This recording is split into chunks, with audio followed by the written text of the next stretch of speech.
கெத்செமனின் பூங்காவில் என் நேசர் ஜெபித்தாரே, இரத்தத்தின் பெருந்துளிகள் பூமியில் விழுந்ததே.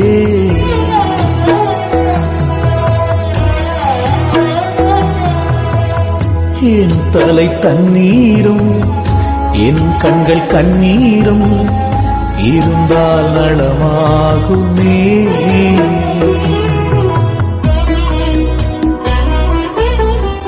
நம்ம எல்லாரும் உட்கார்வோம். இந்த கால வேளையில கர்த்தரை ஆராதிக்க வந்திருக்கிறவங்க யாவருக்கும் மறுபடியும் அன்பான வாழ்த்துதலை தெரிவித்துக் கொள்கிறேன். இந்த நாளின் செய்தியின் தலைப்பு என்னவென்றால், ஒரு ஜெப வீரனின் கண்ணீர். நான் 1ஆம் தேதி ஐசி வார்டுக்கு போகும்போது ஒரு வாலிப சகோதரன், எல்லாரும் வந்து போய் கொண்டிருக்கிறார்கள், அங்கங்கே ஜனங்கள் நின்று கொண்டிருக்கிறார்கள். ஒரு வாலிபன் கதறி கதறி அழுது கொண்டே இருந்தான். யாரும் அவனை பார்க்கவில்லை, யாரும் அவன் பக்கத்திலேயும் இல்லை. என் இருதயத்திலே எனக்கு ரொம்ப வேதனை ஆயிற்று. அவன் அழுகும்போது ஒன்றை நினைத்தேன், இவன் நேசித்த யாரோ இவன் புரிகிற ஒரு நேரமா இருக்கிறபடினாலே அந்த துக்கம் தாங்க முடியாமல் அழுகிறான் என்று நினைத்தேன். அநேகருடைய கண்ணீரை நீங்கள் மருத்துவமனையிலே பார்க்கலாம். தன்னை நேசித்தவர்கள் எப்படியாயிலும் விடுதலையாக்கப்படுவார்கள், எப்படியாயிலும் சுகமடைந்து விடுவார்கள் என்று பல மைலுக்கு அப்பால் இருந்து ஜனங்கள் மருத்துவமனைக்கு நோக்கி வருகிறார்கள். ஆனால் ஆரம்பத்திலே வரும்போது சுகமாய் விடுவார் என்று மருத்துவர் சொல்கிறார்கள். ஆனால் முடியும் போது ஒன்று செய்ய முடியவில்லை, நீங்கள் வேணுமானால் எடுத்துக்கொண்டு போங்கள் என்று சொல்லும்போது அவர்களுடைய இருதயம் உடைக்கப்பட்டு அழுகிறார்கள். பல இடங்களிலே பலவிதமான கண்ணீரை இந்த உலகத்திலே நாம் பார்க்கிறோம். ஆனால் எல்லா கண்ணீரை காட்டிலும் ஒரு ஜெப வீரனுடைய கண்ணீர் விசேஷமானது. ஜெபிக்கிற ஒரு தேவனுடைய மனுஷன் கர்த்தருடைய சமூகத்திலே விடுகிற கண்ணீரை குறித்துதான் நான் இந்த காலவேளையில உங்களோடு கூட நான் பேச விரும்புகிறேன். ஏனென்றால் இங்கே நிறைய பேர் செபிக்கிறவர்கள் இருக்கிறீர்கள், கண்ணீர் விடுகிறவர்கள் இருக்கிறீர்கள், கர்த்தருடைய சமூகத்திலே அழுகிறவர்கள் இருக்கிறீர்கள். உங்கள் கண்ணீரின் மேன்மையை பிரசங்கித்து உங்களை உற்சாகப்படுத்தும்படியாய் பரிசுத்த ஆவியானவர் விரும்புகிறார். Praise the Lord. சரீரத்தை நீங்கள் நம்ப முடியாது, பணம் எப்பவும் உதவி செய்யாது, பொருள் எப்பவும் உதவி செய்யாது. ஆனா ஏசப்பா எப்போது உனக்கு உதவி செய்கிறவர். அல்லேலூயா. ஆண்டவருடைய வார்த்தைக்கு நேராய் போகலாம். சங்கீதங்களின் புஸ்தகம் 126ஆம் சங்கீதம் 5ஆம் வசனம். 126ஆம் சங்கீதம் 5ஆம் வசனத்தை வாசிக்கலாம். கண்ணீரோடு விதைக்கிறவர்கள் கம்பீரத்தோடு அறுப்பார்கள். கம்பீரத்தோடு கூட அறுப்பார்கள். அருமையான கர்த்தருடைய பிள்ளைகளே, ஒரு ஜெப வீரனுடைய கண்ணீரை தான் நான் உங்களோடு கூட நான் பேச விரும்புகிறேன். சாதாரணமான ஜெபத்திற்கும் சாதாரணமான கர்த்தரை நோக்கி கூப்பிடுகிற கூப்பிடுதலுக்கும் கண்ணீரோடு கூட செபிக்கிற ஜெபத்திற்கும் பெரிய வித்தியாசம் இருக்கிறது. நீங்கள் உடைந்து கர்த்தருடைய சமூகத்தில் அழுகிறீர்களே, ஒரு ஜெப வீரனுடைய கண்ணீர் அவ்வளவு சாதாரணமானதல்ல. அவ்வளவு அருமையான தேவன் அதை அருமையான உடனே அந்த கண்ணீரின் ஜெபத்திற்கு கர்த்தர் பதில் கொடுப்பார். நீங்கள் கண்ணீர் விடுகிற ஒரு ஜெப வீரனாக மாற வேண்டும் என்று கர்த்தர் விரும்புகிறார். உள்ளத்தின் ஆழத்திலே இருந்து உண்டாகிற கண்ணீர், நொறுக்கப்பட்ட ஆவியிலிருந்து உண்டாகிற கண்ணீர், இது உலகத்தின் பிரிவினாலேயோ, உலகத்தின் பொருட்களினாலேயோ, உலகத்திலே ஏதோ ஒன்று கிடைக்காமல் போனதுனாலேயோ விடுகிற கண்ணீர் அல்ல. ஒரு சப வீரனுடைய கண்ணீர் முற்றிலும் வித்தியாசமானது, முற்றிலும் மேன்மையானது, முற்றிலும் அருமையான, முற்றிலும் வித்தியாசமான ஒன்று. வேத புஸ்தகத்தில் கண்ணீர் விட்ட நம்முடைய ஆண்டவரை பார்க்கலாம். யோவான் எழுதின சுவிசேஷம் 11ஆம் அதிகாரம் 35ஆம் வசனத்தை வாசிக்கலாம். இயேசு கண்ணீர் விட்டார். இயேசு கண்ணீர் விட்டாரையா? லாசருவின் கல்லறையிலே வந்து இயேசு கண்ணீர் விட்டார். ஏனென்றால் லாசருவை எழுப்புகிற ஒரு இடத்துல அந்த ஊழியத்திலே அவர் நின்று கொண்டிருக்கிறார். அந்த ஊழியம் செய்ய வேண்டும் என்று அவர் நிற்கிறார். ஆகவே அவர் அழுகிறார். அங்கே நிற்கிறவர்கள் சொல்லுகிறார்கள், எவ்வளவு அதிகமாய் லாசருவை இவர் நேசிக்கிறார் என்று சொல்லுகிறார்கள். இன்னும் வேத புஸ்தகத்தை நீங்கள் வாசித்தால் அப்போஸ்தலருடைய புஸ்தகம் 20ஆம் அதிகாரம் 19ஆம் வசனத்தை வாசிக்கலாம். வெகு மனத்தாழ்மையோடும் மிகுந்த கண்ணீரோடும் யூதருடைய தீமையான யோசனையால் எனக்கு நேரிட்ட சோதனைகளோடும் நான் கர்த்தரை சேவித்தேன். எப்படி சேவித்தேன்? வெகு மனத்தாழ்மையோடு, கண்ணீரோடு, மிகுந்த கண்ணீரோடும். மிகுந்த கண்ணீரோடு. நீங்க சும்மா கைத்தட்டி பாட்டு பாடி அசைகிற ஆராதனை அல்ல. நான் ஆண்டவரை எப்படி சேவிச்சேன்னா அழுது அழுது அழுது அழுது கர்த்தரை துதிச்சையா, அழுது அழுது கர்த்தரை துதிச்சையா. நீ அப்படி என்னைக்காவது துதிச்சிருக்கிறீங்களா? அருமையான அழுது அழுது நான் ஆண்டவரை துதிச்சையா. நீங்க யோபுடைய ஆராதனை நீங்கள் போய் பார்த்தா அழுது அழுது அவன் கர்த்தரை துதிச்சான். ஏன்னா மனைவி போயிட்டாங்க, மனைவி அப்புறம் வரவே இல்லையா. நான் இதுவரை அப்படி கேட்கல, சிஸ்டர் தான் நெட்ல இருந்து எடுத்து கொடுத்தாங்க. மனைவி அப்புறம் திருப்பி வரவே இல்லையா. நம்ம பொதுவா மனைவி வந்துட்டான்னு பிரசங்கம் பண்ணியிருக்கிறோம், ஆனா மனைவி திரும்பி வரவே இல்லையா.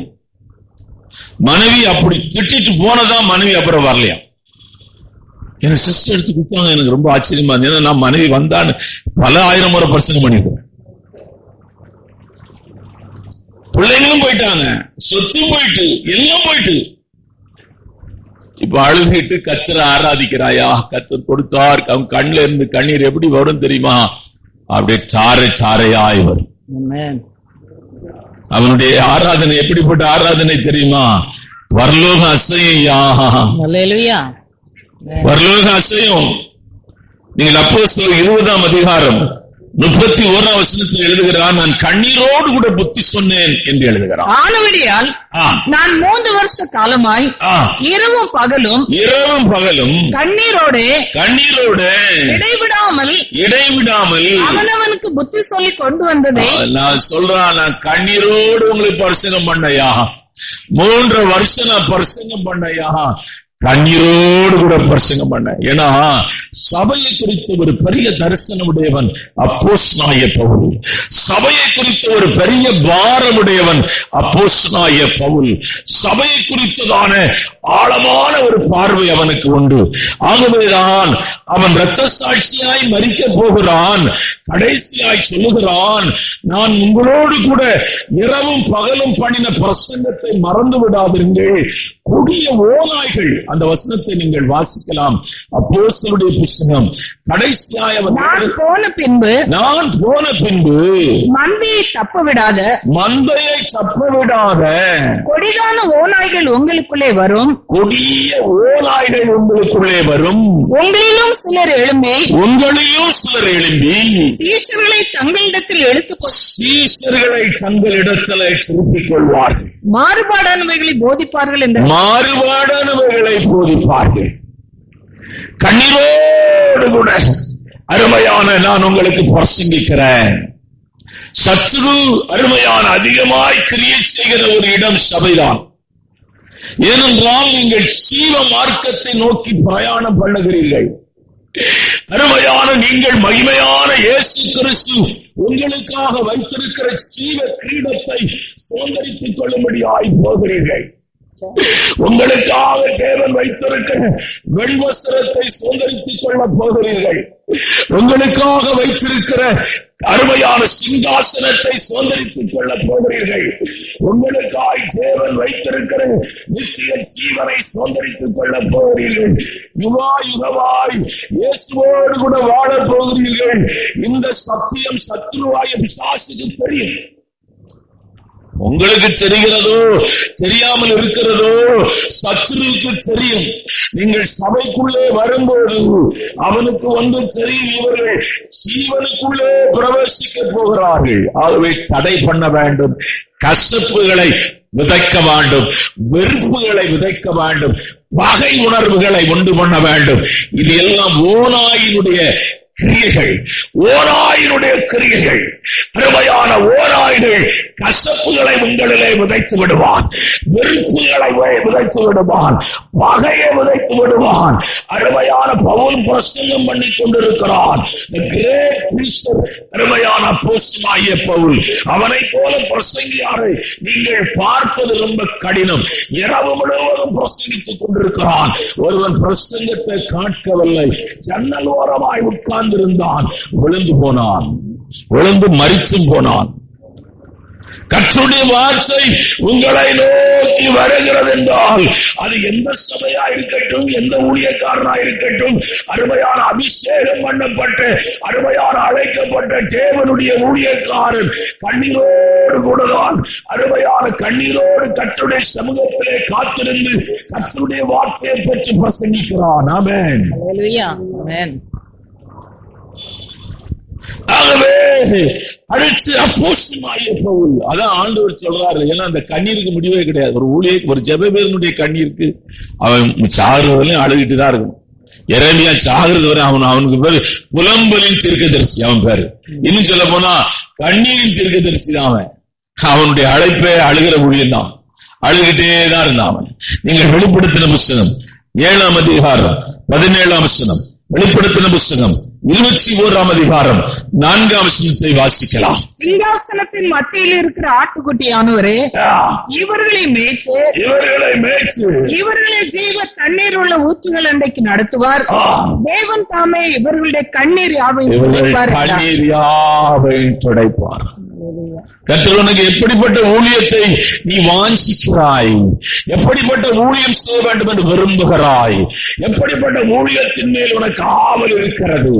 அருமையான கர்த்தருடைய பிள்ளையே, கண்ணீரோடு கூட சிபிக்கிற ஒரு சபைவீரனாய் நீ மாறும்படி கர்த்தரை அழைக்கிறார்.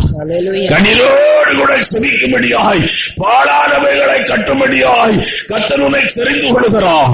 பாழானவைகளை கட்ட வேண்டும் என்றால், இரண்டு உறவுகள் பிரிந்து கிடக்கும் என்றால், அந்த உறவுகளை நீ கட்ட வேண்டும் என்றால் வார்த்தையிலே கட்ட முடியாது, கண்ணீரிலே கட்டிவிடலாம்.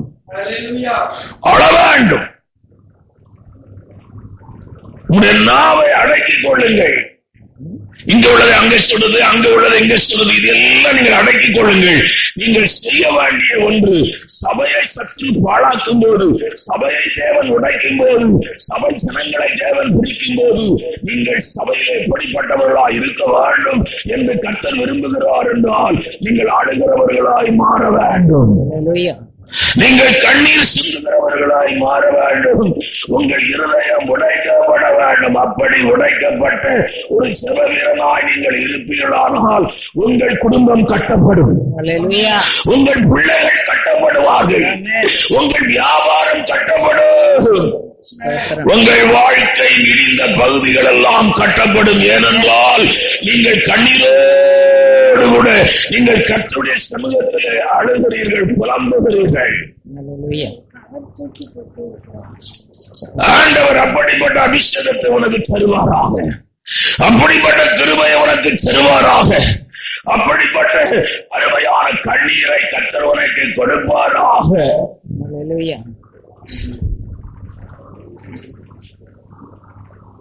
அந்த மனுஷனை பார்த்த பிறகுதான் இந்த செய்தி எனக்கு வந்துச்சு. அவன் அங்க அந்த ஐசியூல கதறி கதறி அழுகிறான். நல்ல பேண்ட் போட்டுக்கிறான், நல்ல பேண்ட் ஷர்ட் போட்டுக்கிறான், ஒரு செவ்வரமாய் உட்கார்ந்து அவனால அந்த மூச்சு விட்டு விட்டு அழுறான் பாருங்க, ஏங்கி ஏங்கி அழுறான். அப்பந்தான் ஆண்டவர் சொன்னாரு, ஒரு ஜெப வீரனுடைய கண்ணீர் வித்தியாசமானது. ஒரு ஜெப வீரனுடைய கண்ணீர் முற்றிலும் வித்தியாசமானது. அந்த கண்ணீருக்குள்ளே தான் உங்களை நான் அழைத்துக் கொண்டு போகிறேன். அந்த கண்ணீருக்குள்ளே தான் உங்களை நடத்த போகிறேன். அப்படிப்பட்ட தேவனுடைய பிள்ளைகளாய் சபையிலே நீங்கள் எழும்புவீர்களாக. அப்படிப்பட்ட விசுவாசியாய் எழும்புவீராக. வெறும் சத்தமும் அருமையான அந்நிய பாஷை பேசுகிறது மாத்திரமல்ல, நீங்கள் கண்ணீரோடு கூட கர்த்தரை சேவிக்கிறவர்களாய், கண்ணீரோடு கூட புத்தி சொல்லுகிறவர்களாய், கண்ணீரோடு கூட சிரிக்கிறவர்களாய் அருமையான கர்த்தருடைய ஆவியானவர் உங்களை மாற்றுவாரா. பிரேமா சிஸ்டர் சொன்னேன், நீங்க அந்த ஜெபத்துல நிறைய பேரு சத்துரு கொண்டு போயிட்டா அதுல காலியான ஒண்ண நீங்க எடுத்துடுங்கன்னு சொன்னேன். அவங்களுக்கு செவ்வாய்க்கிழமை கொடுத்துருக்கேன்னு நினைக்கிறேன். அவங்க சொன்னாங்க, பாஸ் எனக்கு பிரசங்கமே பண்ண தெரியாது, எனக்கு அப்படிப்பட்ட ஆள் தான் வேணும், பிரசங்கம் பண்ற ஆள் எனக்கு வேண்டாம். நீங்க ஜெபம் பண்ணுனா போதும், அழுதா போதும், கண்ணீர் சிந்தினா போதும். அந்த 1 மணி நேரம் 1.5 மணி நேரம் நல்ல ஆவியில நிறைஞ்சி நீங்க ஜெபம் பண்ணினா போதும். ஜனங்களுக்காய் சிறப்பில் நின்றால் போதும். உங்களுக்கு கிடைக்காத பிரசங்கமா, நீங்க கேட்காத செய்தியா? ஒண்ணும் கிடையாது, புதுசா ஒண்ணும் கிடைக்க. அப்படி செய்தி கேட்க போய் நெட்ல கேட்டுட்டு இருக்கு. தேவனுடைய பிள்ளைய கண்ணீர் விடுகிற சில வீரர்கள் சபையிலே எழும்புவார்களாக. கண்ணீர் விடுகிற சில வீரர்களை கர்த்தர் சபையிலே அருமையான நிலைநாட்டுவாராக. கண்ணீர் விடுகிற சில வீரர்களை சபையிலே தேவன் தூணாய் மாற்றுவாராக. கண்ணீர் விடுகிற சில வீரர்களை கர்த்தருடைய ஆவியானவர் எழுப்புவாராக. ஹல்லேலூயா. அங்கே எழுதப்பட்டிருக்கிறது, ஒரு விதைக்கு ஒப்பிட்டு சொல்லுகிறார். என்ன விதைக்கு ஒப்பிட்டு சொல்லுகிறது? கண்ணீரோடு கூட விதைக்கிறவன் கம்பீரத்தோடு கூட இருப்பான். உங்கள் கண்களில் இருந்து விழுகிற ஒரு சொத்தையும் வேதம் விதை என்று சொல்லுகிறார். நீங்கள் ஒரு விவசாயி அருமையான அவன் கண்ணீரோடு கூட தான் நிலத்திலே விதைக்கிறான். இப்ப நிறைய அட்வான்ஸ் ஆயிடுச்சு. நீங்க விவசாயம் நம்ம நாட்டுல இப்ப ரொம்ப அட்வான்ஸ் ஆயிடுச்சு. ஆனால் அந்த நாட்களிலே அருமையான அந்த 2 பேரு, ஒருத்தர் 2 பேர் இருப்பாங்க, ஏர் மாடு பூட்டி உழுவாங்க. அவங்களே உழணும், அவங்களே உரம் போடணும், அவங்களே வரப்பு வைக்கணும், அவங்களே விதைக்கணும். அவன் வானத்தை பார்த்து விதைக்க மாட்டான், மழை வரும் என்று நினைக்க மாட்டான். எல்லாம் காலநிலைகள் எல்லாம் மாறி போனது. ஆகவே நிறைய விவசாய நிலங்கள் எல்லாம் வீடாக மாறிவிட்டது. விவசாயம் பண்றவங்க எல்லாம் இப்போ எல்லாம் மிஷினுக்குள்ள வந்துட்டாங்க.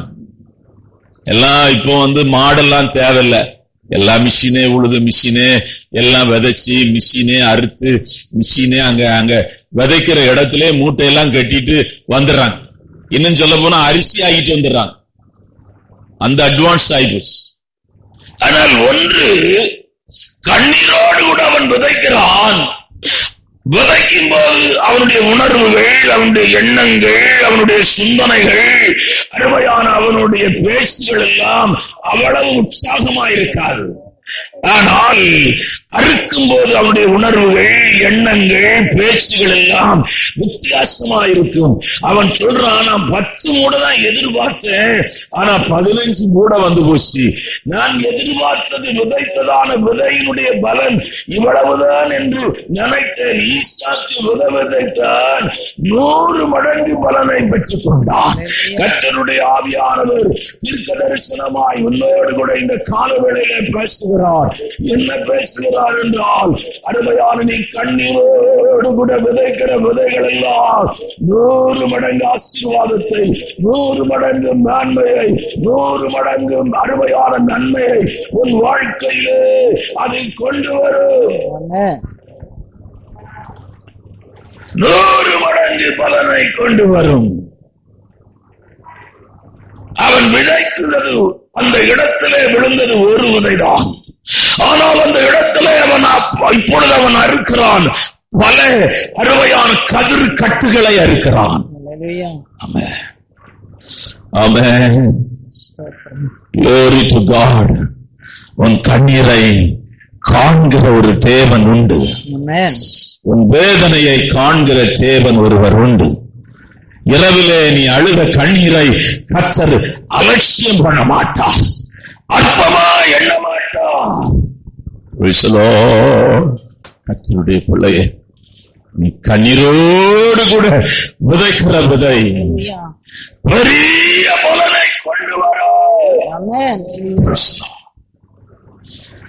இந்த நாளில அந்த கண்ணீரை பற்றி தான் நான் உங்களோடு கூட பேச போகிறேன். அது எப்படிப்பட்ட கண்ணீர்? Praise the Lord. முதலாவது, அது விசுவாசத்தின் கண்ணீர். Glory to God. அது நம்பிக்கையின் கண்ணீர். Glory to God. வாசிக்கலாம். 126 சங்கீதம் 6 வசனத்தை வாசிக்கலாம். விதையை சுமக்கிறவன் விதையை சுமக்கிறவன் அழுது கொண்டு போகிறான், ஆனாலும் தான் அறுத்த அரிகளை சுமந்து கொண்டு கம்பீரத்தோடு திரும்பி வருவான். கம்பீரத்தோடு கூட திரும்பி வருவான். அருமையான கர்த்தருடைய பிள்ளைகளே, நீங்கள் விசுவாசத்தின் கண்ணீர், ஒரு ஜெப வீரனுடைய கண்ணீர். அவன் ஏன் அழுகிறான்? அவன் ஏன் கண்ணீர் விடுகிறான் என்றால், அழிந்து போகிற ஆத்துமாக்களுக்காக அவன் அழுகிறான். அருமையான சாபத்தில் இருக்கிற ஆத்துமாக்களுக்காக அவன் அழுகிறான். வியாதியில இருக்கிற ஆத்துமாக்களுக்காக அழுகிறான். நீங்கள் அமெரிக்கா தேசத்திலே ஊழியம் செய்த ஹென்னத் ஹாகின், அவர் பிளட் கேன்சரினாலே பிடிக்கப்பட்டார். இரத்த சம்பந்தமான கேன்சர்.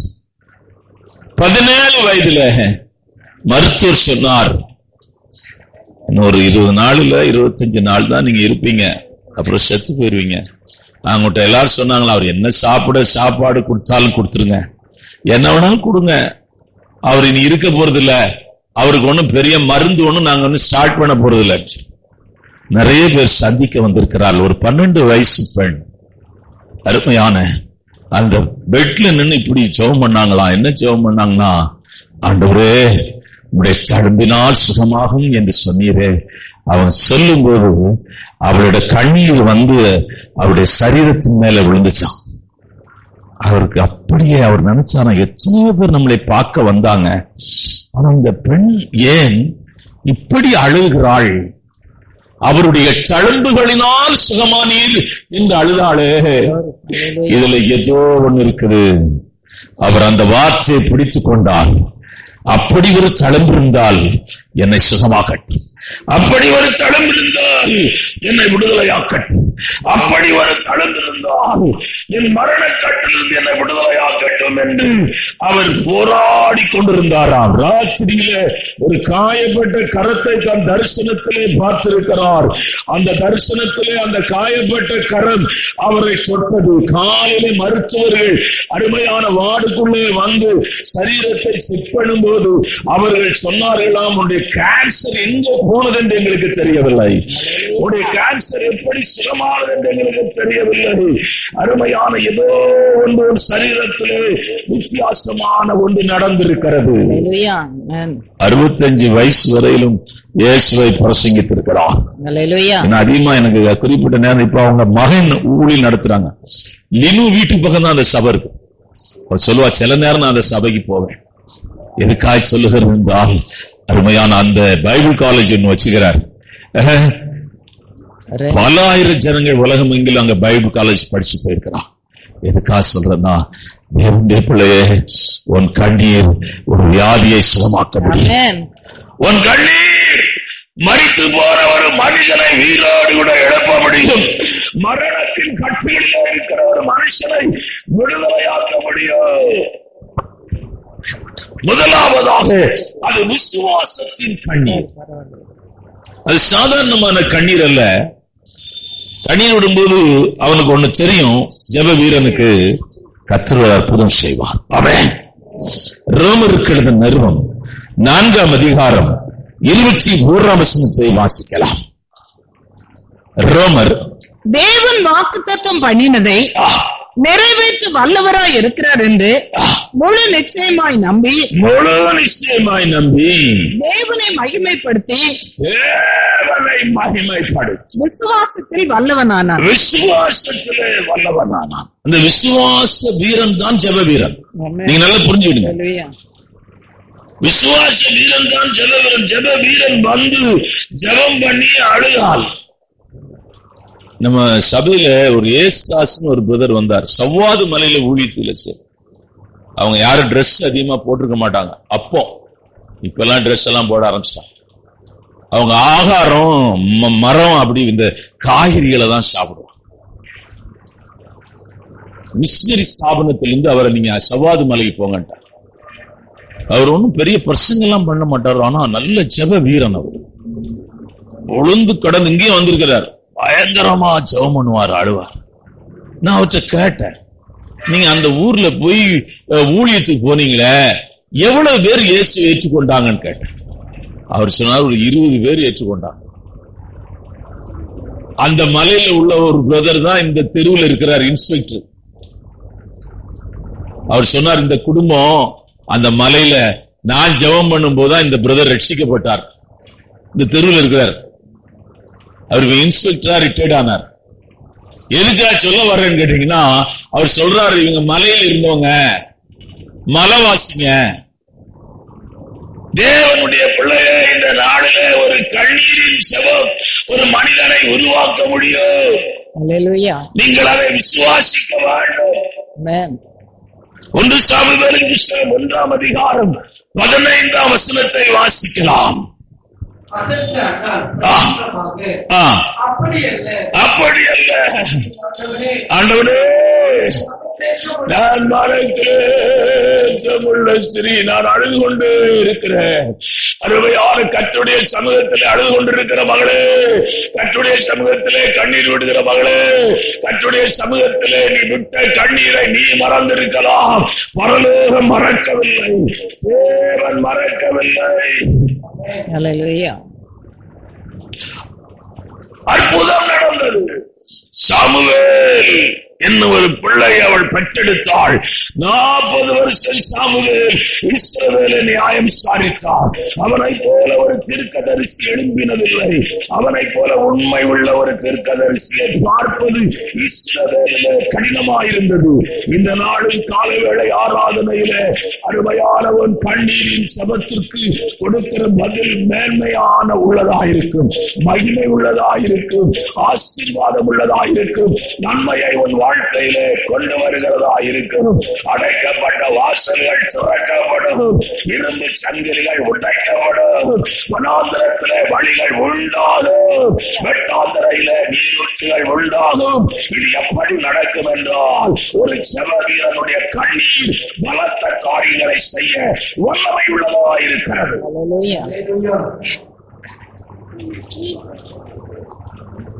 பலத்த காரியத்தை வல்லமை உள்ளதா இருக்கிறது. ஆபூக் 2:4, ரோமர் 1:17, கலாத்தியர் 3:11, எபிரேயர் 10:38. அருமையான நீதிமன்ற விசுவாசத்தினாலே வாசிக்கலாம். இதோ அகங்காரியா இருக்கிறானே, அவனுடைய ஆத்துமா அவனுக்குள் செம்மையானதல்ல, தன் விசுவாசத்தினாலே நீதிமான் பிழைப்பான். வாசத்திலே விடுகிற கண்ணீர், அந்த நீதிமானுடைய கண்ணீர் அருமையான, நீங்க பாக்குறதுக்கு ஏதோ ஒரு தண்ணி கண்ணில இருந்து வடிஞ்சது போல இருக்கும். ஏன்னா தண்ணி எல்லா இடம் கண்டெஸ்ட் பண்ணும்போது என் கண்ணுல இருந்து நிறைய தண்ணி வடிஞ்சிருக்குது. அது கண்டெஸ்ட் பண்ணும்போது வடிஞ்ச கண்ணீர். அல்லேலூயா. அருமையான கண்ணிலிருந்து கண்ணீர் வடியும். சில சமயத்துல புகையில வடியும். புகை கிச்சன்ல நின்னா வடிகிற கண்ணீர் வேறையா. இது கர்த்தருடைய சமூகத்திலே அருமையான ஒரு ஜெப வீரனுடைய கண்ணீருக்குள்ளே விசுவாசம் என்னும் வல்லமை மறைந்திருக்கிறது. விசுவாசம் என்னும் வல்லமை மறைந்திருக்கிறது. அவன் அழுகிறான். அவனுடைய அழுகை பரலோகம் கேட்டே ஆக வேண்டும். அவனுடைய அழுகையை தேவன் செவி கொடுத்தே ஆக வேண்டும். அவனுடைய அழுகையை தேவன் செயல்பட்டே ஆக வேண்டும். அவனுடைய கண்ணீருக்கு அற்புதங்கள் நடந்தே ஆக வேண்டும். ஒரு செவ வீரனுடைய கண்ணீர். இரண்டாவது, அந்த கண்ணீருக்குள்ளே உங்களை அழைத்துக் கொண்டு போகிறேன். அருமையான தேவனுடைய பிள்ளைகளை, பாடுகளின் மத்தியிலே அவன் அழுகிறான். பாடுகளின் மத்தியிலே அருமையான சிந்தப்படுகிற கண்ணீர். ஊழியம் அவ்வளவு சுலபமானதல்ல, ஊழியம் அவ்வளவு மென்மையானதும் அல்ல. ஊழியம் இன்றைக்கு நம்மோடு கூட இருக்கிறவர்கள் நமக்கு எதிரியாய் மாறி விடுவார்கள். பாஸ்டர் போல ஒருத்தரை நாங்கள் பார்த்ததே இல்லை என்று சொல்லுவார்கள். நம்மை விட்டு பிரிந்து போகும்போதும் அதே வார்த்தை தான் சொல்லுவார்கள். பாஸ்டர் போல மோசமானவர் ஒருத்தரை பார்த்ததில்லை, முன்ன நல்ல ஒருத்தரை பார்த்ததில்லைம்பாங்க. அந்த வார்த்தையில ஒண்ணு மட்டும் ஆட் பண்ணிக்கிடுவாங்க. தேவனுடைய பிள்ளைகளே, ஊழியம் பாடு நிறைந்தது, வேதனை நிறைந்தது, அருமையான கஷ்டம் நிறைந்த ஒன்று, அவ்வளவு சுலபமானதல்ல. ஆகவேதான் அருமையான பரலோகத்திலே அப்போஸ்தலனாகிய யோவான் தேவனுடைய பிள்ளை பத்மதேவிலே ஆவிக்குள்ளாய் மாறின போது அவன் பார்த்த காட்சி என்னவென்றால், ஜெப வீரனுடைய கண்ணீர் துடைக்கப்படுகிறது, பரிசுத்தவானுடைய கண்ணீர் துடைக்கப்படுகிறது, தேவ மனுஷனுடைய கண்ணீர் துடைக்கப்படுகிறதை அவன் தன் தரிசனத்திலே பார்க்கிறான்.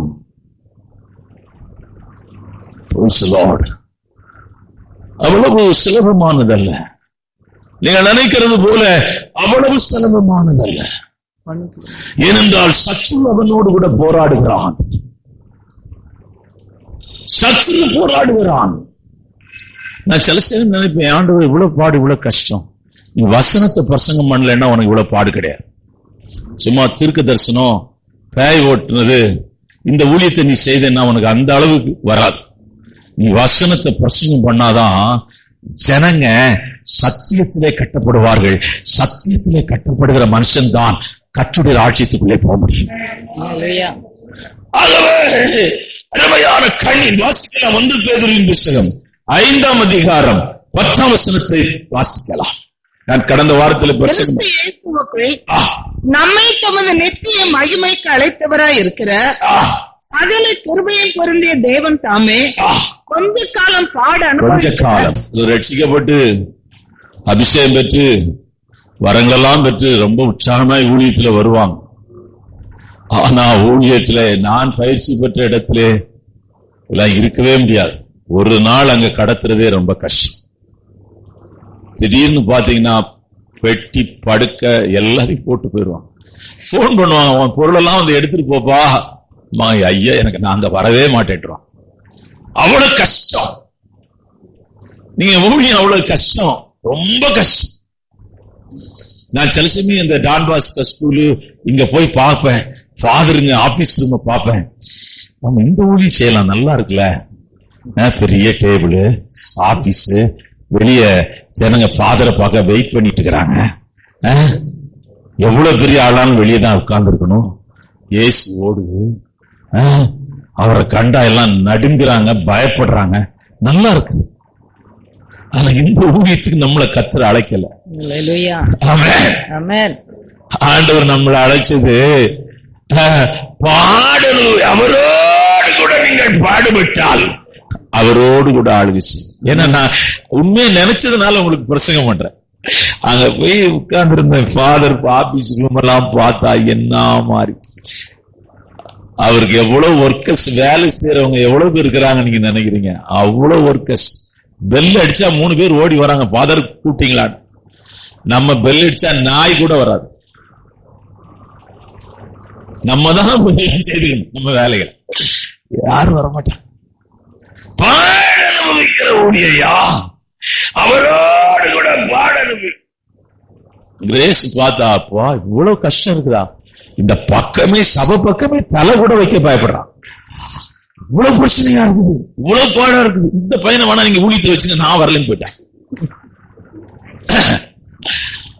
அவன் என்ன நினைச்சிட்டானா, ஏதோ வந்தா நம்ம இங்கிலீஷ்ல பிரச்சனை பண்ணலாம், இந்த அம்மா டிரான்ஸ்லேட் பண்ணுவாங்க, நல்ல ஜெபம் பண்ணுவாங்க, ஒரு பாட்டு பாடலாம். இப்படி வந்தா பாட்டு பாடி பிரசங்கம் எல்லாம் பண்ணனா பிரச்சனை இருக்குதியா, பாடு இருக்குதியா, கஷ்டம் இருக்குதியா, நெருக்கம் இருக்குது.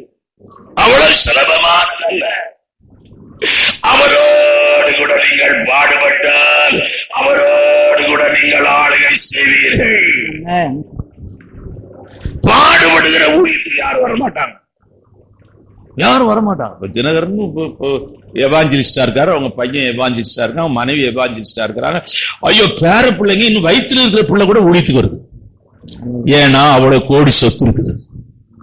அவன் பெரிய பெரிய காலேஜ் அது ஸ்கூல் எல்லாம் இருக்குது. எனக்கு கூட அங்க போய் ஊழியதான் ஆசையா இருக்கு. பிளைட் ஒண்ணு நிக்குது ஏர்போர்ட்ல, நம்ம போற கார் எல்லாம் ஆடிக்கு மேல உள்ள கார்லயே போலாம். ஆமே, பாடு இருக்கிறது ஐயா, நெருக்கம் இருக்கிறது, யாரும் வர மாட்டாங்க. ஒருத்தர் பீகாருக்கு நான் பீகாருக்கு போறேன்னு சொன்னாங்க. நான் சொன்னேன், நீங்க போங்க பிரதர், நான் ஜெபம் பண்ணி அனுப்புறேன் பிரதர். ஒரு மாசத்துல இருந்து பீகார்ல இருந்து வந்துட்டாரு. என்ன பிரதர் ஆச்சு? இல்ல பிரதர், கத்தர் இப்ப அழைப்ப பாண்டிச்சேரிக்கே கொடுத்தாரு. சும்மா இவங்க பேசவா தெரியாது நம்ம ஆளுங்க. பீகார்ல போய் நின்னாதான் தெரியும். பீகாருக்கு யாரு போவாங்க? மிஷனரி ஃபீல்டு யாரையா போவாங்க? யாரும் போக மாட்டாங்க. அவருடைய சாட்சி நான் கேட்டேன். நான் ஒரு விசுவாசியில சொன்னேன், நீங்க எல்லாம் அகசி ஜெபகுமார் பிரசங்கத்தை நெட்ல போட்டு கேளுங்க. கேட்க மாட்டாங்களே, அதெல்லாம் அதை யாருமே கேட்க மாட்டாங்க. ஏன்னா அவர் அங்க பட்ட பாடு கஷ்டம் அது இதெல்லாம் கேட்க யாரும் விரும்பல. சுலபமா எல்லாம் கிடைக்கணும்னு நினைக்கிறாங்க. ஏன்னா நம்ம அப்படிப்பட்ட ஒரு சமுதாயத்துல வந்தோம். ₹1 லாட்டரி சீட்டை வச்சு, அந்த காலத்துல எல்லாரும் லாட்டரி சீட்டு வச்சிருப்பாங்க, பைபிள வச்சு உபவாசம் பண்ணி ஜெபம் பண்ணிட்டு இருப்பாங்க. எதுக்கு? நான் ஆண்டவரே, அந்த காலத்துல 1 லட்சம் தான் பெருசு. 1 லட்சம் இருந்தா நீ பெரிய லட்சாதிபதி. இப்ப லட்சம் எல்லாம் கோடி இருந்தாலும் நீ ஒண்ணும் கிடையாது. அந்த காலத்துல ஆண்டவரே, பாஸ்டர் என்கிட்ட கூட சொல்லியிருக்கிறாங்க, பாஸ்டர் நான் ஜெபம் பண்ணி உபவாசம் பண்ணிட்டு இருக்கிறேன், கர்த்தர் அற்புதம் செய்வார், எனக்கு எந்த அதுல சந்தேகம் இல்லை. ஆனா உங்க சபைக்கு எப்படி ஒரு ₹5000 தருவேன். என்னடான்னு கேட்டா, லாட்டரி சீட்டு இவங்க அடிச்சு ₹5000 நமக்கு தருவாங்களாம். நான் அதுக்கு 10 லாட்டரி சீட்டு நானே வச்சு ஜெபம் பண்ணி உபவாசம் பண்ணி 10 லட்சத்தை நானே வாங்கிடுவேன். உங்ககிட்ட நான் ₹5000 வாங்கணும்? அப்படிதான் ஒரு விசுவாசி சொல்றாங்க. பாஸ்டர் ஜெபம் பண்ணுங்க பாஸ்டர், ஒரு வேன் வாங்கணும்னு இருக்கிறேன், வந்த உடனே சபைக்கு வர்றவங்க எல்லாம் நான் கூட்டிக் கொண்டு போவேன், கூட்டிக் கொண்டு வருவேன். இருதயத்தை பாருங்க, எவ்வளவு மோசமான இருதயம். நான் ஜெபம் பண்ணி நான் வேணும்னா பஸ்ஸே வாங்கிடுவேன். உங்ககிட்டயா நீயா வந்து நான் உனக்கு ஜெபம் பண்ணி உனக்கு வேன் வாங்கி கொடுக்கணுமா? அது வந்து விடுவாராம், கூட்டு போயிடுவாராம். அந்த ஆளு வேனும் வாங்கல, காரும் வாங்கல, செத்தே போயிட்டார். இருதயம் எப்படி இருக்கு? விசுவாசியுடைய இருதயம், விசுவாசியுடைய சிந்தை எப்படி இருக்கிறது? விசுவாசியுடைய எண்ணம் எப்படி இருக்கிறது? விசுவாசியுடைய உணர்வு எப்படி இருக்கிறது? விசுவாசியுடைய பேச்சு எப்படி இருக்கிறது? இந்த நாளின் கால வேளையில தேவனுடைய பிள்ளைகளே, பாடுகள் மத்தியில அழுகிற கண்ணீர் மிகுந்த பலனை கொண்டு வரும். 66 சங்கீதங்களின் புத்தகம் 66:12 வசனத்தை வாசிக்கலாம். 66:12. மனுஷரை இந்த தலைமையில் ஏறப்போக பண்ணினீர், தண்ணீரையும் கடந்து தீயையும் தண்ணீரையும் கடந்து வந்து மனுஷனை எங்கள் தலையின் ஏறி போக பண்ணினீர், தீயையும் தண்ணீரையும் கடந்து. இந்த சூழ்நிலை நீங்கள் கடக்க முடியுமா? கடக்க முடியும். ஆமென். முடியாது போலதான் இருக்கும். எப்படி இந்த சூழ்நிலையை விட்டு நான் கடந்து வருவது? எப்படி இந்த சூழ்நிலையை நான் மேற்கொள்வது? அழுகிற கர்த்தருடைய பிள்ளைய, அழுகிற மகளே, பல இரவு நீ அழுது அழுது அழுது நான் இனி கடக்கவே முடியாது, இனிமேல் நான் மீளவே முடியாது, இனிமேல் இப்படிப்பட்ட ஒரு சூழ்நிலையிலேதான் என் வாழ்க்கை இருக்கும் என்று அங்கலாய்க்கிற அருமையான கர்த்தருடைய பிள்ளைகளை, இந்த வேதத்திலே பரிசுத்தவான்களுடைய பாதையிலே எழுதப்பட்டிருக்கிறது, தீயையும் தண்ணீரையும் கடந்து வந்தீர்களே. ஜெபம் பண்றவனுக்கு என்ன இருக்குன்னா சிங்க கதி வைக்கப்பட்டிருக்கு. ஜெபம் பண்றவனுக்கு என்ன வச்சிருக்குன்னா 7 மடங்கு அக்கினி எரிந்து கொண்டிருக்கிறது. கடந்து வந்தார்களா? கடந்து வந்தார். சோர்ந்து போகாதே, கலங்காதே. நீ விடுகிற கண்ணீரை கர்த்தர் மறக்கவில்லை.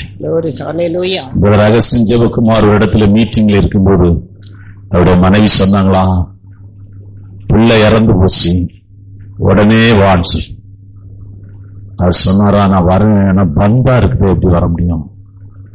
நான் அப்படியே வந்தாலும் 3 நாள் 4 நாள் ஆகும் நான் இங்க இருக்கிற இடத்துக்கு. அப்போ வறுமையிலே ஊழியம் செய்த நாட்கள். எனக்கு என்ன பண்ணணும் தெரியல, என் கையில காசு இல்லை, இந்த பிள்ளை எடுத்து அடக்கம் பண்ண கூட எனக்கு காசு கிடையாது. அவர் சொன்னாராம், டிராக்ஸ் பெட்டி இருக்கும் பாருங்க, அட்டை பெட்டி, அந்த பெட்டியில குழந்தைய வச்சுட்டு இந்த அம்மாவே மண் வெட்டி கொண்டு போய் புதைச்சாங்களாம். அவர் சொல்றாரு, அப்படிதான்யா எங்களுடைய ஊழியம். இன்னைக்கு அவங்க ஊழியம் எங்கேயோ இருக்கு. ஆண்டவர் மறக்கவில்லை. 24 25 பிள்ளைங்க அவர் வீட்டுல வளராங்க. எல்லாம் டேடி டேடின்னு சொல்லுவாங்க, ப்ராஸ்டியூட் பிள்ளைங்க எல்லாம். அந்த பிள்ளைகளை விட்டுட்டு அப்படியே போயிட்டாங்க. அந்த பிள்ளைங்களாம் எடுத்து வளர்க்கிறார். எதுக்காக சொல்ல வர்றேன்னா, நம்ம கண்ணீர் ஆண்டவர் மறக்க மாட்டாரையா? நம்ம கண்ணீரை ஆண்டவர் மறக்க மாட்டாரையா? நீ அழுத கண்ணீரை ஒன்றையும் ஆண்டவர் மறக்க மாட்டாரையா? அங்கே அவர் வளர்த்த பிள்ளைங்க ஹைகோர்ட்ல லாயரா இருக்கிறாங்க, ஜட்ஜா இருக்கிறாங்க, மருத்துவரா இருக்கிறாங்க. அதுங்களுக்கு யார் அப்பான்னு தெரியாது, யார் அம்மான்னு தெரியாது. அப்பாவும் அம்மாவும் இவங்க தான், இவங்க 2 பேர் தான். அந்த பெர்த் சர்டிபிகேட்லயே அவங்க 2 பேர் தான் இருக்கும் பேர். ஆனா அவங்களுக்கு வளர்ந்த பிறகு விஷயம் தெரியும், நமக்கு அப்பா கிடையாது, அம்மா கிடையாது. வளர்ந்த பிறகு தெரியும். ஆனா இவங்களதான் டேடி, அவங்களதான் மம்மின்னு கூடுவாங்க. அப்படியே 22 24 பிள்ளைங்க என் வீட்டுல சாப்பிட்டுட்டு இருப்பாங்க. கர்த்தருடைய பிள்ளையே, ஆண்டவருக்காய் நீங்கள் விதைத்த விதைகள், அது கண்ணீரோடு கூட விதைத்த விதைகள், அது மிகுந்த பலனை கொண்டு வரும். பாடுகளின் மத்தியில அருமையான ஒரு செப வீரனுடைய கண்ணீருக்குள்ளே பாடுகள் மறைந்திருக்கிறது, வேதனை மறைந்திருக்கிறது, துக்கம் மறைந்திருக்கிறது. அருமையான தேவனுடைய பிள்ளைகளை உணர்ச்சிகள் மறைந்திருக்கிறது. அருமையான அவனுடைய உணர்ச்சிகள் பொங்கி கொண்டிருக்கிற அந்த உணர்ச்சிகள் அவன் கண்ணீருக்குள்ளே மறைந்திருக்கிறது. அது சாதாரணமான கண்ணீர் அல்ல, தேவனை பேச வைக்கிற கண்ணீர், தேவனை செயல்படுத்த வைக்கிற கண்ணீர், தேவனை அருமையான பூமிக்கு கொண்டு வருகிற கண்ணீர், தேவனோடு கூட நடக்க வைக்கிற கண்ணீர். மூன்றாவது நான் பேசி முடிக்கிறேன், ஒரு செப வீரனுடைய கண்ணீர் எந்த மேன்மை உள்ளது, எவ்வளவு மேன்மை உள்ளது, எவ்வளவு மகிமையானது, எவ்வளவு விசேஷமானது என்றால், glory to God, அவனை செயல்பட வைக்க தன்மை உடையது. செயல்பட வைக்க தன்மை உடையது. கிதியோனை பார்த்து ஆண்டவர் சொல்லுகிறார், இந்த கொஞ்ச பலத்தோடு கூட நீ போ. நீ நிறைய விஷயங்களை நம்மளால செய்ய முடியாது. நம்ம இந்த எஜுகேஷன்லயே நிறைய பேர் பேக் அடிக்கிறதுக்கு காரணம் என்னன்னா, முடியாதுன்னு ஒரு இடத்துக்கு வந்துருவாங்க. உண்மைதான், முடியாதுதான், உன்னால கூடாதான், உன்னால செய்ய முடியாதான். ஆனா நீ அழுகிற கண்ணீர் இருக்கிறது, அது உன்னை உருவாக்க வல்லமை உள்ளது. அது உன்னை உருவாக்க வல்லமை உள்ளது. ஜாய்க்கு பிரின்ஸ்ல இருந்து டாக்டர் சீட் வந்துச்சு. நான் அப்போ 1 லட்சம் ரூபாய் கட்டணும். நான் சொன்ன கட்டிடுறேன், ஜாயின் பண்ணி. அவன் சொன்ன ஒரு வார்த்தை, படிக்க முடியாதுன்னு சொன்னான். ஆனா வெளிநாட்டுல போய் இப்ப படிச்சிருக்கிறான், அதுவும் காலேஜ் ஃபர்ஸ்டா. எதுக்காக சொல்ல வரேன்னு கேட்டீங்கன்னா, சில சமயங்களில் நம்ம முடியாது என்ற இடத்துக்கு வந்து விடுகிறோம். அது இந்த நீட் தேர்வு வந்ததுல இருந்து யாருமே டாக்டருக்கு போகவே மாட்டாங்க. அப்படியே போனால் போகாதீங்கன்னு சொல்லிடுறாங்க. ஏன்னா ஒரு ஸ்டேட்ல வர்றது பத்தி, நம்ம அந்த காலத்துல டாக்டர் படிச்சவங்க எல்லாம் ரொம்ப ஈஸி, காசு கொடுத்து டாக்டர் ஆயிருக்கிறாங்க. டாக்டர் சர்டிபிகேட் கொடுத்தோம், அதுல அந்த காலம். இப்போ அப்படிலாம் வாங்க முடியாது, இப்போ அப்படிலாம் நீங்க செய்ய முடியாது. ஏன்னா சென்ட்ரல் கவர்மெண்ட் கண்ட்ரோல் வச்சுட்டான். ஸ்டேட் கவர்மெண்ட் நீங்க படிக்கிறது வந்து, நாங்க ஸ்கூல் ஃபர்ஸ்ட், நீ ஸ்கூல் ஃபர்ஸ்ட்னா ஒன்னும் செய்ய முடியாது, கம்பெனிக்கு தான் வேலைக்கு போகணும். நீ ஸ்டேட் ஃபர்ஸ்டா வரணும். ஆமா, என்ன எல்லாம் அப்படியே ஒரு உட்கார்ந்து இருக்கிறீங்க. நான் உங்க பழைய ஆட்களுக்கு பிரசங்கம் பண்ணல, இந்த புது ஆட்கள் இங்க உட்கார்ந்து இருக்கிறாங்க, கால கையே நீட்டிட்டு இருக்கிறாங்க, இவங்களுக்கு பிரசங்கம் பண்றேன். ஏன்னா நமக்கு முடிஞ்சு போச்சு. இவன் என்ன ஸ்கூல்ல சேர்ப்பாங்களா? நான் இங்கிலீஷ்ல பிரசங்கம் பண்ண ரொம்ப ஆசைப்பட்டு போய் சேர்ந்தேன் டியூட்டோரியல்ல. சார் வாங்க sir, good morning sir. Sir வந்திருக்காரு, கூல் ட்ரிங்க்ஸ் வாங்கி கொடுக்குறா, அதை வாங்கி கொடுக்குறான். எதுக்கு வந்தீங்கன்னா இல்ல, நான் சும்மா பாத்துட்டு போவேன், நான் படிக்க போனேன். இவன் பண்ண வரவேற்பை பார்த்து நான் ஒன்னும் அமைதியா இருந்து வெளியே வந்துட்டேன். உண்மையா நான் படிக்க தான் போனேன். நான் படிக்க போனேன், இங்கிலீஷ்ல பிரசங்கம் பண்ணணும்னு போனேன். நான் எப்படி ஒரு 6 மாசம் கழிச்சா பேசிடலாம். அங்க போன இவங்க எனக்கு கொடுத்த வரவேற்பு, நான் ஒரு ஹாஸ்டல் இன்சார்ஜா இருந்தேன். நான் என்ன உள்ள போனோன்னு அவன் பட்ட சோடா வாங்கிட்டு வரதும், அதை வாங்கிட்டு வரதும், இதை வாங்கிட்டு வரதும் பார்த்தோன்னே நான் எதுக்காக வந்தேன்னு அவன்கிட்ட சொல்லவே எனக்கு வெக்கமா போச்சு. உண்மையா திருநகர்ல, மதுரை திருநகர்ல எனக்கு ஞாபகம் இருக்கு. சார் நீங்க சொல்லியிருந்தா நான் ஏன் சார் சொல்லாமலே டக்குன்னு வந்துட்டீங்கல்ல, உங்களை பார்த்துட்டு போன வந்த போயிட்டு வரம்புன்னு வந்துச்சேன். என்ன ஒருத்தர் வேற கூட்டிட்டு போனார். அவரு ஏன் சார் இப்படி நீங்க பண்ணீங்க, வெக்கமா இருக்கடா, நீ இந்த டியூட்டோரியல் பக்கமே வரக்கூடாது. எதுக்கா சொல்ல வரேன்னா, முடியா இனி நமக்கு தேவையில்லை. ஆமென். முடியும், கூடும், நடக்கும், ஆகும், உண்டாகும். எப்படி? உன் கண்ணீரின் ஜெபம். ஆமென். நீ அழையா, நீ அழுது ஜெபம், ஆண்டவரே இது எனக்கு முடியாது போல தெரியுது. ஆண்டவர் சொல்றாரு, என்னாலே ஆகாது ஒன்று. ஆமென். ஹல்லேலூயா. நீ சொல்லுவ, நீ ஆண்டவரே இந்த காரியத்தை எப்படி செய்யணும் எனக்கு தெரியல, எப்படி பண்ணணும்னு தெரியல. எப்படி நிறைய பேரு அழுதுகிட்டு போறாங்க, வாலிப பசங்களை வச்சிருக்கவங்க எல்லாம் அழுதுட்டு போறாங்க. கர்த்தர் பார்த்து கொள்வார். ஆமென். ஹல்லேலூயா. ஆண்டவர் செய்வார், நீ அழுதுட்டு மட்டும் போ. ஆமென். அவர் செய்கிற ஏற்ற வேலைகளிலே செய்வார். பாருங்களையா, வானத்துக்கு எங்கேயா தூண் இருக்குதா? நீங்க பார்க்கிற இந்த பூகோளத்துக்கு ஏதாவது தூண் இருக்கிறதா? ஏதாவது தூணை ஆண்டவர் அருமையான ரஷ்யா பக்கத்தில் ஒரு 10 தூண், இந்தியாவின் பக்கத்தில் ஒரு 10 தூண் நிறுத்தியாய் இந்த வானம் இருக்கிறது. எங்கு பார்த்தாலும் ஒன்றுமில்லை, வானம் இருக்கிறது. அருமையான அதற்கு மேலே வானம் இருக்கிறது. கோள்கள் எல்லாம் பூமியை சுற்றி கொண்டு வருகிறது. ஒவ்வொரு கோளும் அருமையான பூமியை காட்டிலும் பெருசு. அநேக கோள்கள் பூமியை காட்டிலும் பெரிய பெரிய கோள்கள் அருமையான உலகத்தை சுற்றி கொண்டிருக்கிறது. அவருடைய படைப்பு ஆச்சரியமானது, அவருடைய படைப்பு மேன்மையானது, அவருடைய படைப்பு அருமையான எண்ணாமையானது.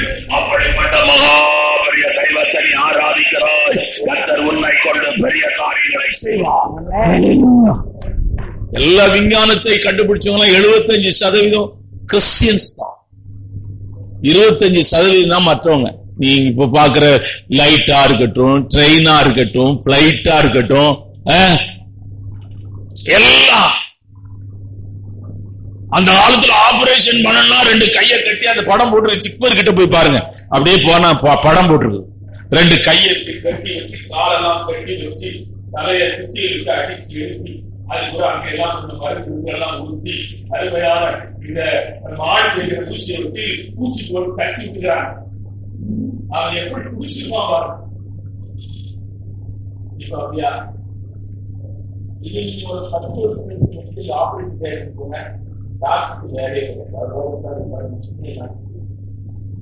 அந்த கம்ப்யூட்டர்ல மட்டும் ஃபீட் பண்ணிட்டு வந்துடும். இந்த கத்தி வேலையே கிடையாது. எனக்கு நல்ல ஞாபகம், இவ்வளவு பெரிய ஊசி போட்டு பண்ணி கொதிக்கும். எனக்கு என் இருதயமே கொதிக்கும். போட போறாங்க,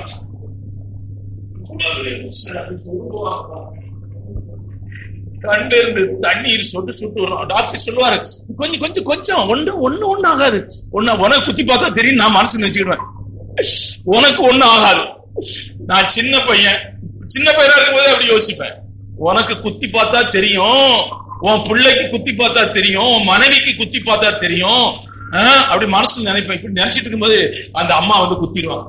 அதெல்லாம் ப்ராப்பரா படிச்சிருக்க மாட்டாங்க. அந்த காலம் ஊசி போட மட்டும் அந்த அம்மா படிச்சிருக்கேன். இந்த மாதிரி 3 வருஷமா படிச்சுட்டாங்க, 3 வருஷம் 4 வருஷம் இதெல்லாம் படிச்சிருக்க மாட்டாங்க. ஒரு வெள்ளை துணி அந்த காலம் போடுவேன். ஊசி போட மட்டும் டாக்டர் கற்றுக் கொடுப்பாங்க.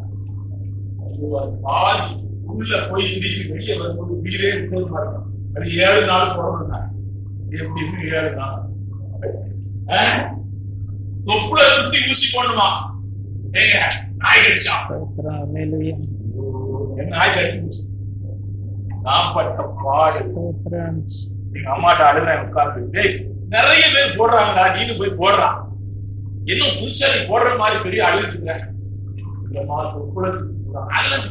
போறாங்க. இப்ப அப்படியா இருக்குது, காலெல்லாம் மாறி போச்சு. காரணம் கர்த்தர் ஞானத்தையும் கிருபையும் கர்த்தர் கொடுத்திருக்கிறார். உங்க சபையில வருகிறவர்கள் விசேஷமானவர்களாக கர்த்தர் மாற்றுவாராக. விசேஷமானவர்களாய் தேவன் உங்களை உருவாக்குவாராக. விசேஷமானவர்கள். நீ எந்த துறை எடுத்தாலும், இப்ப வக்கீல் இருக்கிறாங்க, 500 போர்டு இருந்துச்சு பாண்டிச்சேரியில இருக்கு, தொங்குது. போன உடனே வக்கீல் இருக்கிறதா போறாங்க, யார் திறமையா வாதாடுவாங்க, ஏற்ற போனா நம்ம கேஸ் ஜெயிக்கும், பணம் புடுங்காத ஆள் யாரு, இதானு கேக்குறாங்க.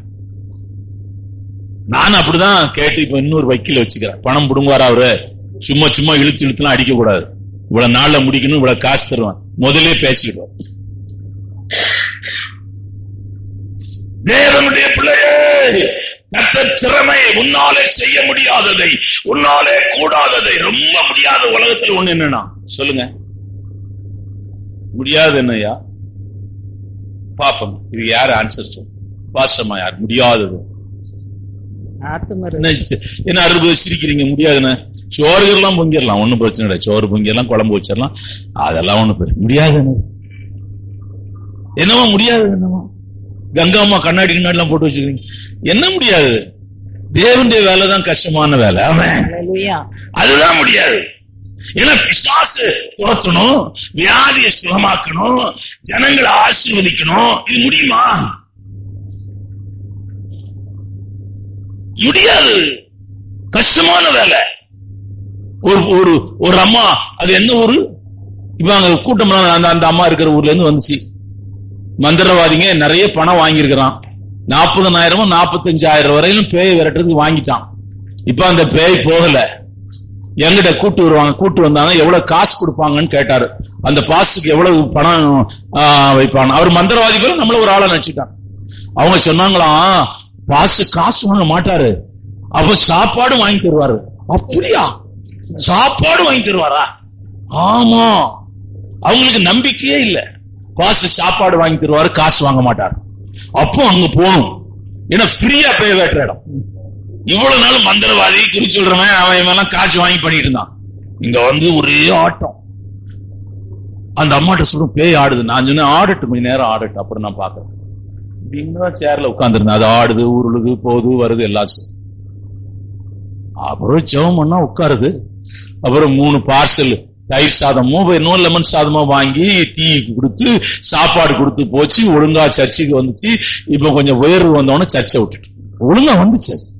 கொஞ்ச நாளைக்கு நீ அடுத்த தடவை பேய் பிடிச்சும் போது வரணும். அந்த பேய் விரட்டு ரொம்ப கஷ்டம்.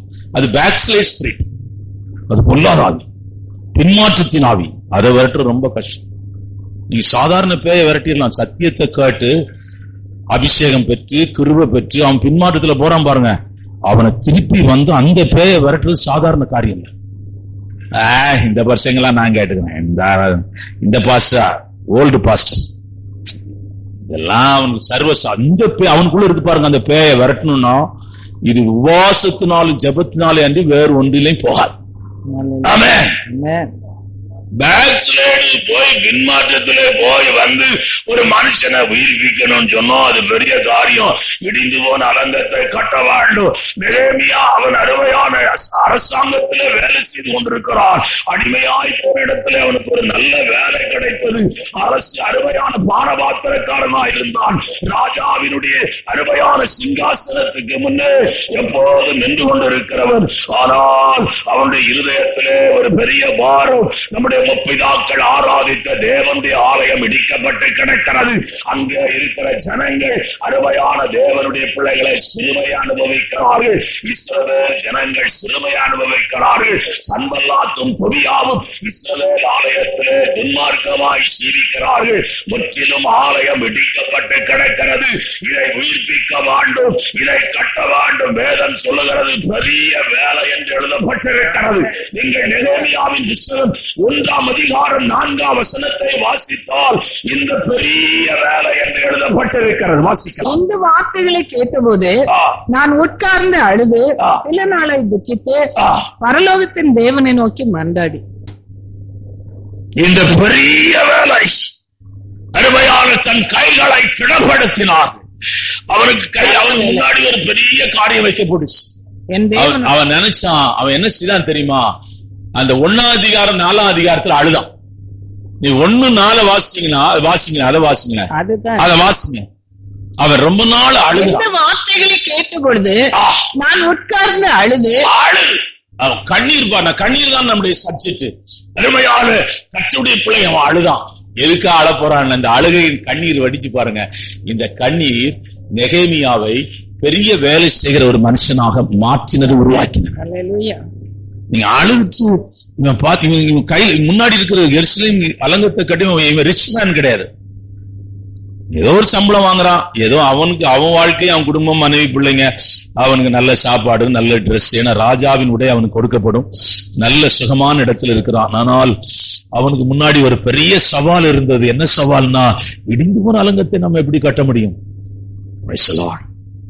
அவன் ரொம்ப நாள் அழுதாயா, அந்த கண்ணீர் இருக்குல்லையா அவனை உருவாக்கினது. அவன் போய் அழுது கொண்டே ராஜாவினிடத்துல தன் காரியங்களை சொன்னான். ராஜா அருமையான இஸ்ரவேல் அலங்கம், இடிக்கப்பட்டு கிடக்கிற அலங்கத்திற்கு தேவையான மரத்தை அவனுக்கு கொடுக்கிறான். அவன் கிறிஸ்தவன் அல்ல, அவன் தேவனை அறிந்த ராஜா அல்ல, அவன் அந்நியன், அருமையான தேவனை அறியாத ஒரு மனுஷன்.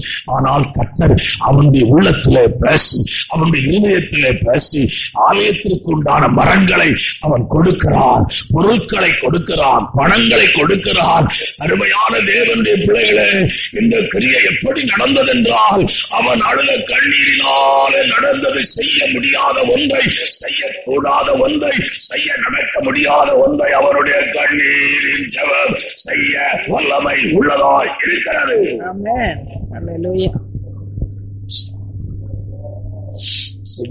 அழுதழுது ஜெபம். விழுப்புரத்துல காமராஜர் ஒரு பிரதர் ஊழியம் செய்யறாரு. 2 வாலிய பிள்ளைங்க, கொஞ்சம் பிசினஸ் இந்த சிப்ஸ் எல்லாம் போடுவாங்க, அந்த வேலை செய்வாரு. இப்ப அதையும் விட்டுட்டு முழு நேரம் ஊழியம், பிள்ளை கல்யாணம் பண்ணி வைக்கணும், ஒன்னும் பைசா கிடையாது. ஆனா அழுது ஜெபம் பண்ணாரு. அருமையான ஒரு பெரிய பணக்காரன், ஒரு பைசா இல்லாம அந்த பிள்ளையை கல்யாணம் பண்ணி, நீங்க வேணா வாங்க நான் உங்களுக்கு கூட்டு போறேன். அது உடுத்திருந்த ட்ரெஸ்ஸ கூட எங்க வீட்டுக்கு வரக்கூடாதுன்னு சொல்லி ட்ரெஸ்ஸ போட்டு கூட்டு போயிட்டாங்க. நடந்தது. கர்த்தர், நீ ஆச்சரியப்படுகிற காரியங்கள், நீ ஆச்சரியப்படுகிற காரியங்களை தேவன் செய்ய வல்லமை உள்ளவராயிருக்கிறார். இவனா இந்தாளா ஞானிகளை வெட்கப்படுத்தும்படி பைத்தியங்களை தெரிந்து கொண்டார். பலம் உள்ளவைகளை வெட்கப்படுத்தும்படி பலவீனமானவைகளை தெரிந்து கொண்டார். உள்ளவைகளை அவமாக்கும்படி இழிவானவைகளையும் அற்பமானவைகளையும் தெரிந்து கொண்டார். கர்த்தர் தெரிந்து கொள்கிறார். கர்த்தர் தெரிந்து கொண்டார்.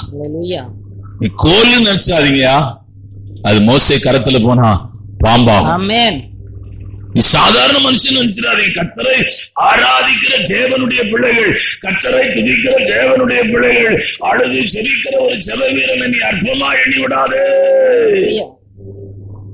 அற்பமா எண்ணி விடாதே.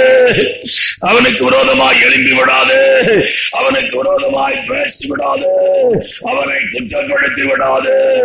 அவன் கண்ணீர் சாதாரணமான செபிக்கிற மனிதனுடைய சத்தத்தை காட்டிலும், சாதாரணமான செபிக்கிற மனிதனுடைய சத்தத்தை காட்டிலும் ஒரு ஜெப வீரனுடைய கண்ணீர் பரலோகத்தை அசைக்க வல்லமை உள்ளதா இருக்கிறது என்பதை மறந்து விடாதே.